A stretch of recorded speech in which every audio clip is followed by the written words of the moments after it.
Welcome to my channel. My name is Emmy from Emmy Evolving. If this is your first time joining me, thank you for finding me.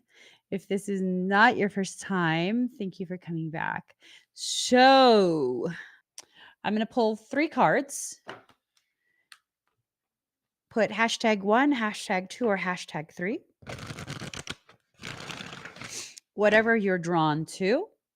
That is what you should pull or put hashtag for. #1. Actually, no, let's do #3 first because y'all, poor people, you guys always are last. #3. Card number 31, seventh house partners. Marriage is neither heaven nor hell, it is simply purgatory. Bindings, whether emotional and domestic or lawful and what is right or permissible, are indicated now. So you're needing to make a decision of how you are going to halt the toxic influence on your journey. For some of you, this person is flat out malignant. They're going out of their way to try and negatively impact your efforts. For others of you, this person is just a drain in energy. They are someone that you cannot rely on. They are someone that continues to just be a burden that you have to carry. That sucks, but you got to make some decisions for it, okay? The seventh house is the area of the chart that represents the other, since it's opposed to the first house of the self. Traditionally, it's been thought to be the house of marriage and marriage partners. And although this may still be the primary meaning, the other can also include friends and family and peer groups. So it can mean significant others, such as coworkers. Since it's the traditional house of Libra, it governs fairness, balance, and the law. It is also the house of open enemies. You see what I'm saying? This is someone who um, is moving through your spaces as though they have some type of authority to do so, to have access to you, your resources, and things like that. When the seventh house card presents itself in a reading, it usually means one of two things: either issues dealing with partners or significant others, or court cases and legal issues. The card itself is neutral, much like the actual seventh house, which strives for balance. So the surrounding cards will indicate the basic meaning. I think the basic meaning for those who chose #3 is that it's time for you to set an intention and further define what it is you're working towards.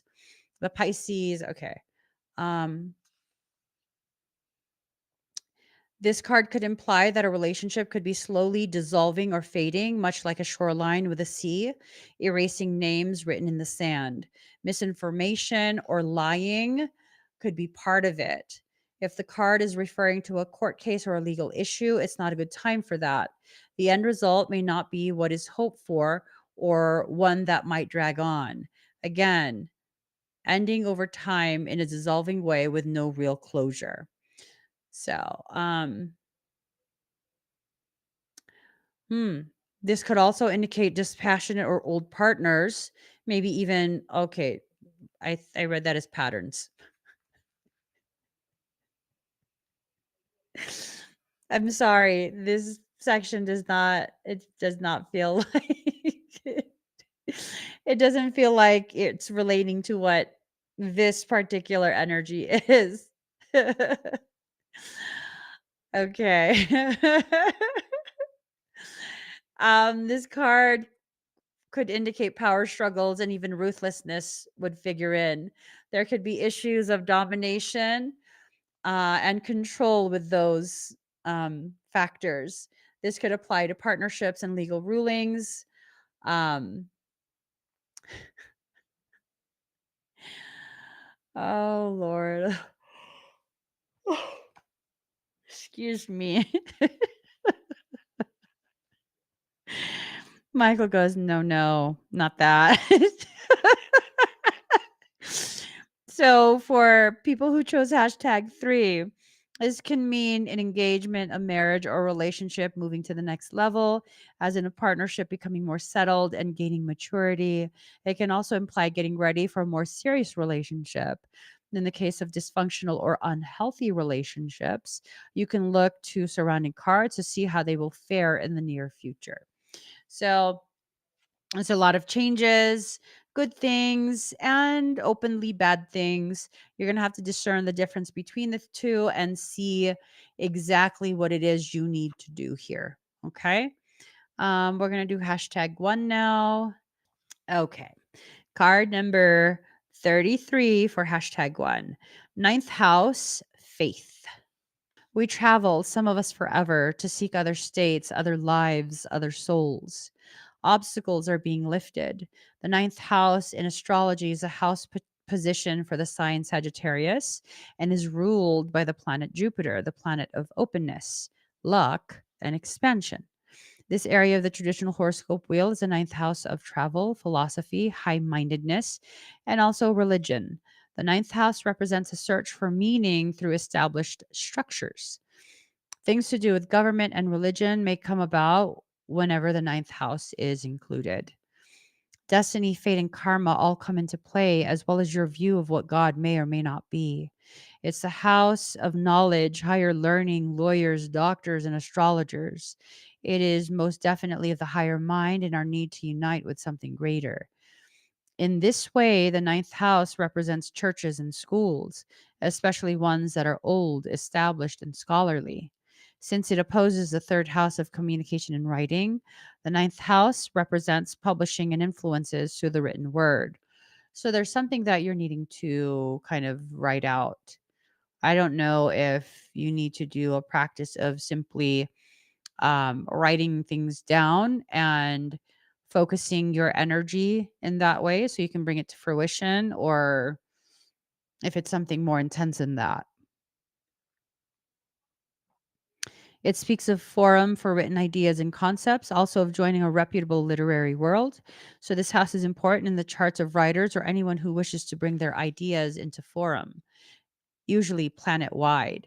So for those #1, there's something that you're going to create that's going to have a ripple effect through the entirety of the world. It's the open house. It's the house of open ranges, journeying, and opportunity. The ninth house also represents esoteric matters like psychics, psychic fairs, the new age, counterculture gatherings, or places where offbeat people gather together for some visionary cause. It also represents the relevance of obtaining psychic information. The Rosicrucians, an esoteric organization based on ancient structures, are symbolized by the ninth house. Huh. Rosicrucians. Hold on. Something to do with their cross.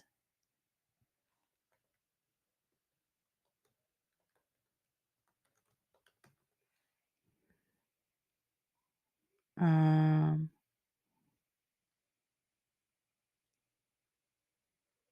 Man is a spirit below the powers of God, powers that are being slowly unfolded in a series of existences in a gradually improving body, a process under the guidance of exalted beings, ordering our steps in a decreasing measure as man gradually acquires intellect and will.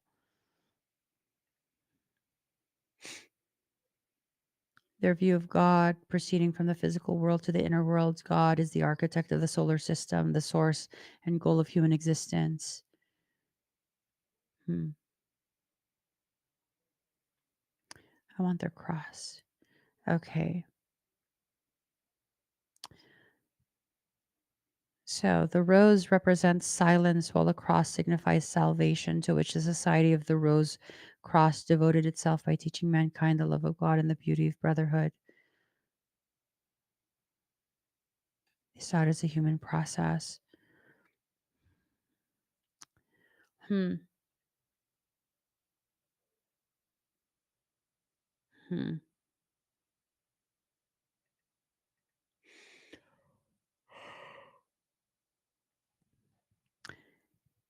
Shabbat Stileth.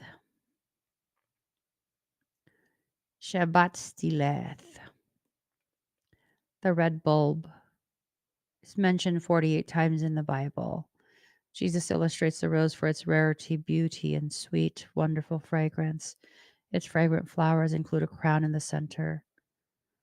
Mm, There's a message to it that I'm not quite getting.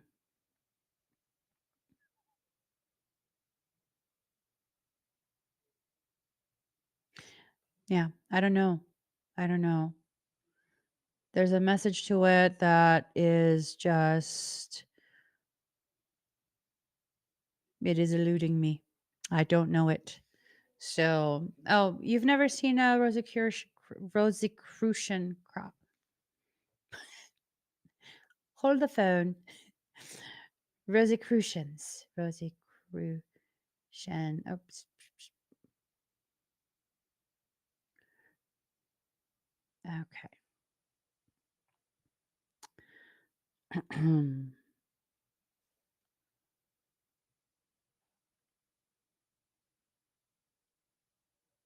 There's a lot of symbolism for this one. A lot of symbolism. Um, but yeah, huh, there's something to it. I'm not quite getting what the message is. Mm, hmm, I don't know. Okay, let's see. The most mundane meaning behind the ninth house card is traveling to distant places. Usually, when this card appears, the reason is for knowledge or for broadening of understanding. There will be a desire to visit places of arcane wisdom and knowledge, where you can expect the history behind the area to be very well documented. The journey will be uncharted, one of deep mystery and exploration. Scriptures or religious books may figure in. There will be a longing to connect with something greater than the individual self. This card indicates a temporary disconnect from close family where you depart from your known life into another one as a pilgrim or a seeker. I think that's how it figures in. Um it's a pilgrimage.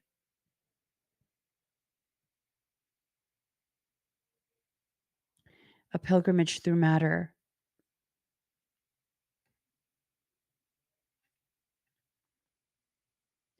So some of their practices include Hermeticism, Jewish mysticism, and Christian Gnosticism. The central feature of their beliefs is that the members possess secret wisdom that was handed down to them from ancient times. So, okay. I think part of what's happening here for those who chose #1. The message that I was like, I don't understand what this means. You're going to be receiving messages directly from your soul ancestry. These are downloads. It's an awareness that's going to come to you about your purpose, your path, how you're going to move through your path, and what needs to happen at this point. You know, um, you're probably going to need to step back from the dominant mindset of your environment, like what most people believe. I don't think it's going to um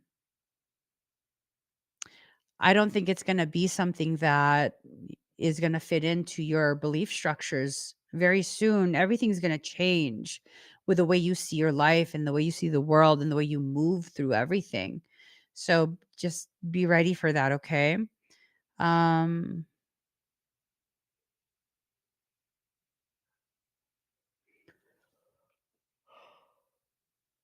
excuse me. This card indicates that you're about to depart on an important journey. It may be an outward voyage, it may be an inward excursion. Either way, you'll be changed through the process. This card has to do with what has been tried and tested and what is already established. No matter how expansive or broad minded, it will be rooted in the traditional. So you're going to be going beyond what you thought is like the norm, beyond what you thought your beliefs actually are. You're going to be invited to go so deep into your thoughts, into your journey, that you're going to come out the other side with a level of awareness that is going to make it a little bit uncomfortable for the people in your environment. They're not going to understand you. They're not going to understand the changes. They don't need to understand you. You're probably going to want them to understand you so that they can accept you, but you might not get that. Okay. And that's, oh, I did number three already. Number two, it's for your benefit. It goes back to that thought of, you know, you've gotten too comfortable being around people who are excessively comfortable with trying to shrink you down and trying to shut you up and all of these other things. Like all of that has to stop. So your soul is trying to get you out of these environments that are not allowing for your growth to take place. Okay. Those who chose hashtag two, card number 48, Yod, destiny. A person often meets his destiny on the road he took to avoid it. You're about to enter into your destined path. For those who chose hashtag two, you're about to enter into your destined path. The ancients believed that the yod was an area of fate in the chart and not a particularly favorable one. Okay. Um, it has a mystical implication signifying the omnipresence of God and often denoting humility because the energy is locked in a triangular configuration, causing matters to be fated and often difficult, but not without their rewards. So, what's about to happen right now? Um, well, not right now, but for those who chose hashtag two, what this reading, this message is about, it's pertaining to Paladorian contracts. There are things that are going to be put into play. You're not going to be able to avoid it. It's not necessarily a bad thing, but it's something that's definitely going to challenge you and possibly intimidate you, and in that moment of intimidation, you're gonna want it to not be allowed, but you're not gonna be able to avoid this. Um, the odd configuration is influential and implies that there's a disruptive force at work. So, that process of pushing you forward by way of adversity, that's kind of been the theme for this whole reading. This whole conversation has been how adversity and discomfort will be used to get you to keep moving. In a sense, this astrological placement of planets is somewhat in exile from the other planetary energies because they are not harmonious with each other and therefore cause tension. You haven't been playing nice with your higher self, you've been ignoring it. This can bring out feelings of intense stress and restriction. There can also be a sense of being different, feeling alone, and of being out of step with others at times. Um, this can even indicate that you are the black sheep of the family. When this card presents itself in a reading, it means that the situation may be chaotic or may soon turn that way. It will be hard to see any clear path because of this chaos, but it will be important to weather through it all. You are not allowed to give up. You are not allowed to shut down and stay shut down. Okay. You may wish for more support when this card comes up and will have to manage this all on your own. Another development may turn up, and that is you will prefer to work it out on your own without any interference from others. This card can denote a time to voyage inward and come to your own truth. There really isn't anyone who will have the tools to figure this out more than you at this time. So now may not be the best time to take advice from others. You're going to have to do this on your own terms, your own time, your own decisions. Um, Let's see. You might have some autoimmune stuff going on, fibromyalgia, thyroiditis, allergies. Um,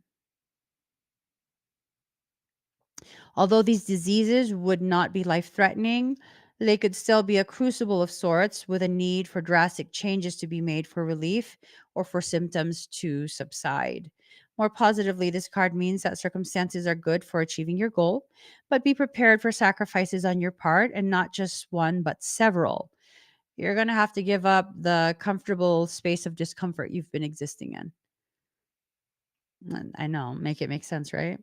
You have a desire for greater awareness, which will come through dedication. But patience and adaptability are necessary in making this situation work to fulfill your greater purpose, the one you were born for. Who is that? Sorry. I just pick up on someone. Anyways, so those who chose hashtag two, um, Michael's laughing. What is so funny? Who is that? He won't say anything. Anyways, he says read one last card. One final card. Final card, guys. Final card. We'll make it a Kiki card. Okay, Kiki, give us a good one. Oh Lord. All right, all right, all right. We picked a card. Let's see what it is. Let's see what it is.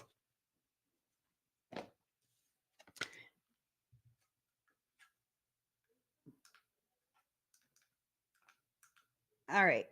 My plants were feeling confused for some reason because the light was still on. All right, card number 25. Here goes. Card number 25. The Sacred River Yangtze. The sacred river eternally flows and changes. Just as the river flows and changes course, you too are evolving in your divine path. Veils and sheaths that once covered your soul light are being washed away. Cleansing by sacred water specifically indicates that your emotional life and your life direction are being purified and healed. And this is a message for everyone, for all of us, okay? Changes in the flow of energy within you and in the momentum of your life path are unfolding. What?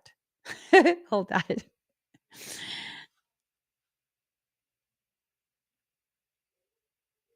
Changes in the flow of energy within you and in the momentum of your life path unfolding are imminent. This is exciting.